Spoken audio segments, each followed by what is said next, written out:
I'd like to share with you a short Christmas message from Palestine. As you prepare for your Christmas holiday, remember that Jesus was born in Bethlehem in Palestine. Remember that had he been born today, he would have been born in a city under occupation, strangled by an apartheid wall. Remember that Jesus fought against injustice and for human dignity and humanity.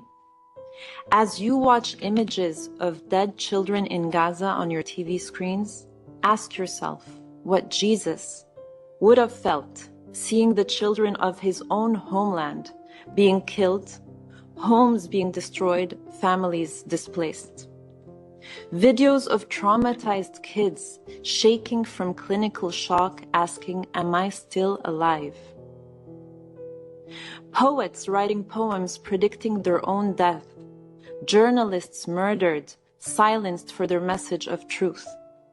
2.3 million people cut off from water, food, electricity, and fuel for 2 months, over 2 months. A civilian population being carpet bombed to the ground. And crucially, imagine what Jesus would have thought seeing some of your governments still shamefully try to justify these crimes, excusing the dehumanization and trauma of an entire people. Still send arms to help commit war crimes, crimes against humanity, and genocide. Still oppose calls for a ceasefire. Still refuse to condemn the murder of Palestinian men, women, and children, people like you, like him, like all of us. Remember that this year, Christmas celebrations have been canceled in Bethlehem. That Palestinians will not be celebrating Christmas. There will only be prayers. Because we know that had Jesus been in Palestine today, seeing the remnants of humanity lying under the rubble in Gaza, he would have mourned and he would have wept and wept sorely. Millions of people have taken to the streets to call for a ceasefire. Demonstrations make it very clear. While some of your governments continue to provide Israel with diplomatic, political, or military support as it commits genocide, world public opinion stands firmly with Palestine, with the law, and with peace. And so you need to ask yourselves, why are millions of people around the world concerned about Palestine, of all faiths, of all walks of life?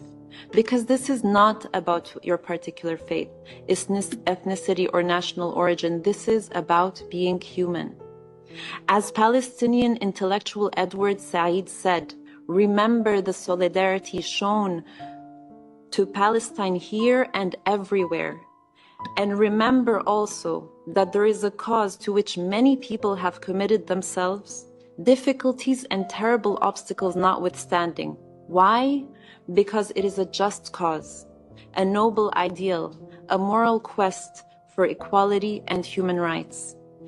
As the chief of the World Health Organization said, history will judge us all by what we do to end this tragedy.